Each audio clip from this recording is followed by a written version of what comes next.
Hello guys, তোমরা সবাই ভালো আছো? নিশ্চয়ই ভালো আছো, বলো। যাক, আশা করি তোমরা সবাই ভালো থাকবে। আমি তোমাদের কাছে পরবর্তী এপিসোড নিয়ে চলে এসেছি। তবে তার আগে বলতে চাই, আমার চ্যানেলে যদি নতুন কোনো বন্ধু এসে থাকো তাহলে আমার চ্যানেলটা সাবস্ক্রাইব করবে, কেমন? আর লতার ডায়েরি চ্যানেলে সবাইকে জানাই স্বাগত। তাহলে বন্ধুরা, চলো শুরু করা যাক। আজকে তোমাদের কাছে আমি সাফল্যের টিপস, মানে দ্রুত তাড়াতাড়ি সাফল্য অর্জন করতে পারবে কি করি, তার জন্য কিছু টিপস, কেমন? তাহলে চলো শুরু করছি।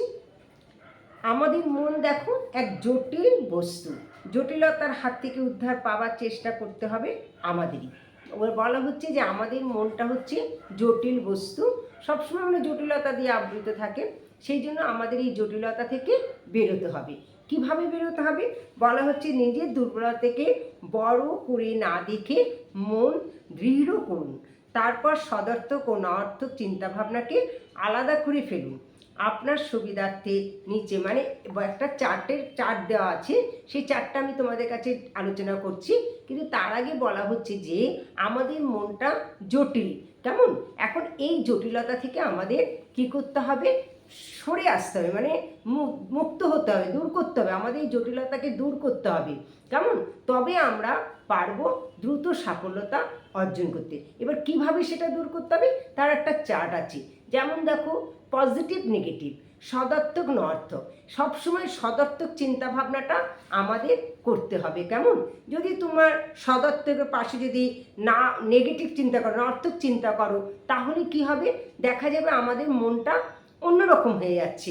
নেতিবাচক মানে নেগেটিভের দিকে চলে যাওয়া, মানে আমাদের সবসময় মনে হবে যে না, এই কাজটা বুঝি হবে না, না এই সময় মনে হয় হবে না, এই বয়সটায় মনে হয় হবে না, হ্যাঁ, বা আমার এই শিক্ষাগত যোগ্যতাতে মনে হয় হবে না।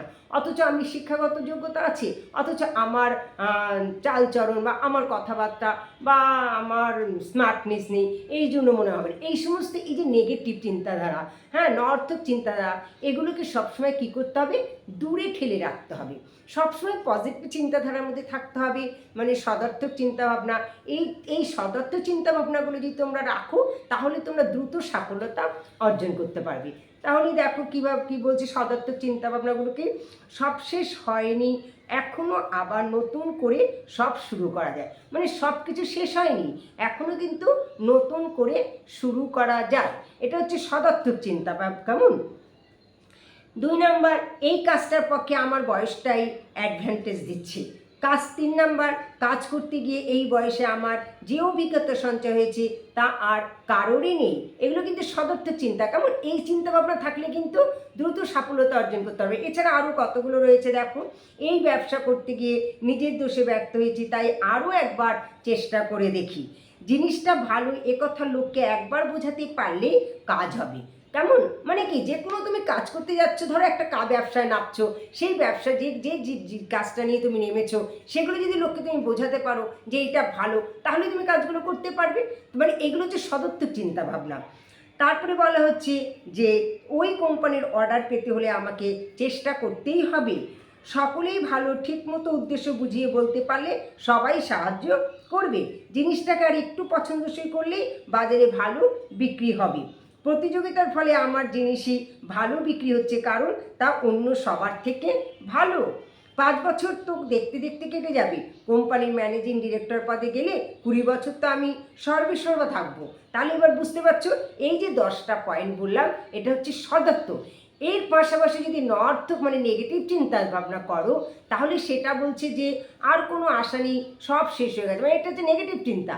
মানে পজিটিভ চিন্তার সাথে সাথে যদি তোমাদের নেগেটিভ চিন্তা ভাবনা থাকে তাহলে তো সাফল্য অর্জন করতে পারবে না। তার জন্য বলা হচ্ছে যে নেগেটিভ চিন্তা ভাবনা ত্যাগ করতে হবে। যাই হোক, আগে নেগেটিভ চিন্তা ভাবনাগুলো শোনো কি বলছি। কাজটার পক্ষে আমার বয়স খুব কম হয়ে যাচ্ছে, এই বয়সে কাজটা আমার দ্বারা হবে না, এই ব্যবসা করতে গিয়ে আগেও একবার ব্যর্থ হয়েছি, তাই আর করা মানে করতে পারছি না, সম্ভব নয়। এত করেও তিনি এসে তরি ডুবলো, ওই কোম্পানি এত কম অর্ডার দেয় যে ওদের সঙ্গে আর ব্যবসা নয়। সকলেই খারাপ, কেউ আমাকে সাহায্য করবে না, এটা যা হয়েছে তা বিক্রিই হবে না। প্রতিযোগিতার ফলে আমার জিনিসের বিক্রি মার খাচ্ছে, আরও 5 বছর লাগবে কোম্পানির টপ র্যাঙ্কে পৌঁছাতে। এই যে কথাগুলো, এইগুলো হচ্ছে নেগেটিভ চিন্তাভাবনা, নর্থক চিন্তাভাবনা। তোমাকে বলা হচ্ছে যে দেখ, ভালো মানে দ্রুত সাফল্যতা যদি তুমি অর্জন করতে চাও, তাহলে তোমাকে সদর্থক চিন্তাভাবনাগুলো অর্জন করতে হবে। আর নর্থক চিন্তাভাবনা মানে নেগেটিভ চিন্তাভাবনাগুলোকে তোমাদের বর্জন করতে, ত্যাগ করতে হবে, তবেই তোমরা সফলতা অর্জন করতে পারবে। এটাই বলা হচ্ছে যে এই যে সাফল্য পৌঁছাতে গেলে পরে বলা হচ্ছে যে নর্থক চিন্তাভাবনা পরিত্যাগ করে সদর্থক চিন্তাগুলি গ্রহণ করো। এই চিন্তাধারায় সাফল্যে পৌঁছাবার পথ। কেমন?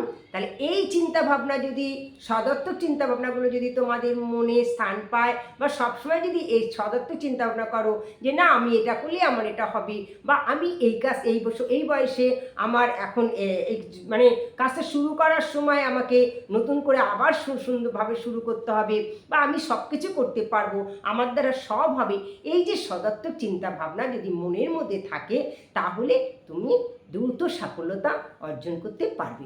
এটা হচ্ছে প্রথম ধাপ। কেমন? দ্বিতীয় ধাপে যেমন তোমাকে বলা হচ্ছে, দ্বিতীয় ধাপে সতর্ক থাকার জন্য কয়েকটা বিষয়, যে কথা বলার সময় এটা হচ্ছে তোমাদের প্রথম ধাপ। দ্রুত সফলতা অর্জন করার জন্য কি করতে হবে? প্রথম ধাপে সাফল্য তোমাকে বললাম সদর্থক আর নর্থক। সদর্থক চিন্তাভাবনাকে তোমাকে রাখতে হবে, নর্থক চিন্তাভাবনাকে পরিত্যাগ করতে হবে। কেমন? তবেই দ্রুত সফলতা অর্জন করতে হবে। এটা হচ্ছে প্রথম ধাপ। দ্বিতীয় ধাপ হচ্ছে কতগুলো বিষয় রয়েছে, সেটা হচ্ছে মানে কতগুলো বিষয় সতর্কতা অর্জন করতে হবে। 1 নাম্বার, কথা বলার সময় চেহারায় নার্ভাসনেস ফুটে উঠতে দেবে না।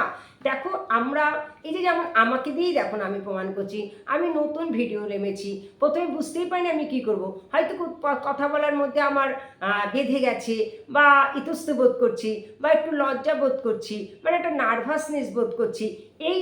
এই জিনিসগুলো থাকাটা ঠিক নয়। এখন যেমন আমি ধাপে ধাপে করতে করতে একটু এগিয়ে গেছি বলে আমার কথাগুলো ক্লিয়ার হচ্ছে, হয়তো মাঝে মাঝে একটু আটকে যাচ্ছে যে কী বাবা ঠিক বললাম বা ভুল হলো, বা এইরকম হয় ঠিকই, কিন্তু তাই বলা হচ্ছে যে দ্রুত সফলতা অর্জন করতে গেলে তোমাদের দ্বিতীয় ধাপ, সেগুলো সতর্ক অর্জন করতে হবে। কোনগুলো? যেমন তোমাদের মধ্যে কথা বলার সময় চেহারার নার্ভাসনেস ফুটে উঠতে দেবে না, কথায় কথায় বিরক্ত হবে না, কথায় কোনো নেশা করবে না, অযথা কারোর কাছে নালিশ জানাবে না, ক্ষমতা ও গুরুত্ব জাহির করতে যাবে না, নিজে এগিয়ে গিয়ে কাউকে অযাচিত উপদেশ দিতে যাবে না, অতীতের হিসাব নিকাশ করবে না, নিজেকে বাতিল ভাববে না, টাকা দিয়ে পরিবার বা অন্য কোথাও ক্ষমতা কিনতে চাইবেন না, কারণ সেরকম পরিমাণ টাকা তোমাদের নেই। নিজেকে জ্ঞানী ভাববে না, কাউকে ছোট করবে না, কাউকে অধিকার করতে চাইবেন না, কাজ করার পর অনুশোচনা করবে না, তাড়াহুড়ো করে কোনো কাজ করবে না, ঝগড়া করলে আস্তে করুন, চেঁচাবেন না, ব্যর্থ হলে ঘাবড়াবেন না, কোনো কিছুকে ভয় পাবেন না, অন্যের সংসারে অযাচিত নাক গলাবেন না, সন্তানের বা পরিবারের সঙ্গে দূরত্ব বাড়াবেন না, হ্যাঁ, কোনো কাজ করার জন্য কারোর অপেক্ষায় থাকবেন না। কেমন? এইটা হচ্ছে তৃতীয় ধাপ। আমি প্রথমেই বলেছি যে দ্রুত সাফল্যতা অর্জন করতে গেলে কি করতে হবে তার টিপস তোমাদের দিলাম। 10টা 20টা আমি প্রথম ধাপে 10টা বললাম, দ্বিতীয় ধাপে 10টা বললাম। প্রথম ধাপে আমি 10টা সদার্থক সদার্থক তোমাদের ব্যবহার করতে হবে, মানে নহাত্মকটা মানে নেগেটিভটা তোমাদের বর্জন করতে হবে, ত্যাগ করে দিতে হবে, ওটাকে মানে দূরে সরিয়ে দিতে হবে, তাহলেই তোমরা দ্রুত সাফল্য অর্জন করতে পারবে। আর এর সাথে সাথে তোমাদের আমি দ্বিতীয় ধাপে বললাম এই কাজগুলো তোমাদের করা চলবে না, মানে এগুলোর দিকে তোমাদের সতর্কতা অর্জন করতে হবে, সতর্ক রাখতে হবে। তৃতীয় ধাপে কি বলা হচ্ছে? যে নিজের উন্নতির জন্য নিজেকে এই প্রশ্নগুলো জিজ্ঞাসা করো। এই যে আমি তোমাদের যা যা বললাম, দ্বিতীয় ধাপের বেলায় তোমাকে যদি নিজেকে উন্নতি করতে হয়, তাহলে এই প্রশ্নগুলো নিজের মধ্যে করো, তবেই তুমি দ্রুত সাফল্যতা অর্জন করতে পারবে। তাহলে বন্ধুরা, বুঝতে পারলে যে দ্রুত সাফল্যতা অর্জন করতে গেলে কি করতে হবে? তাহলে শুরু করে দাও। ঠিক এভাবেই করবে কিন্তু। কেমন? তাহলে দেখবে আগামী দিনে তোমরাও এইভাবে এগিয়ে যাবে। তোমরা কখনো নিজেকে ছোট মনে করবে না, কোনো সময় মনে করবে না আমি পারবো না, না আমার দ্বারা হবে না, বা না আমার যোগ্যতা নেই, বা আমি স্মার্ট নই, বা আমি কিছু করতে পারবো। এই যে একটা মেন্টালিটি, এই যে একটা নেগেটিভ চিন্তাধারা, নর্থক চিন্তা, এই চিন্তাভাবনাগুলোকে ত্যাগ করবে। সবাই পারবে, সবার ক্ষমতা আছে, কেন নেই? ঠিক পারবে। তাহলে জীবনে এগোতে গেলে, দ্রুত সফলতা অর্জন করতে গেলে এই টিপসগুলো মেনে চলা একান্ত কাম্য। ঠিক আছে? তাহলে বন্ধুরা, আমার এই কথাগুলো যদি তোমাদেরকে ভালো লাগে তাহলে তোমরা লাইক শেয়ার করো, আর লতার ডায়েরি চ্যানেলটা যদি তোমাদের ভালো লাগে তাহলে সাবস্ক্রাইব করো। Thank you. তাহলে এবার আসি, পরবর্তী ভিডিওতে আবার তোমাদের সাথে দেখা হবে।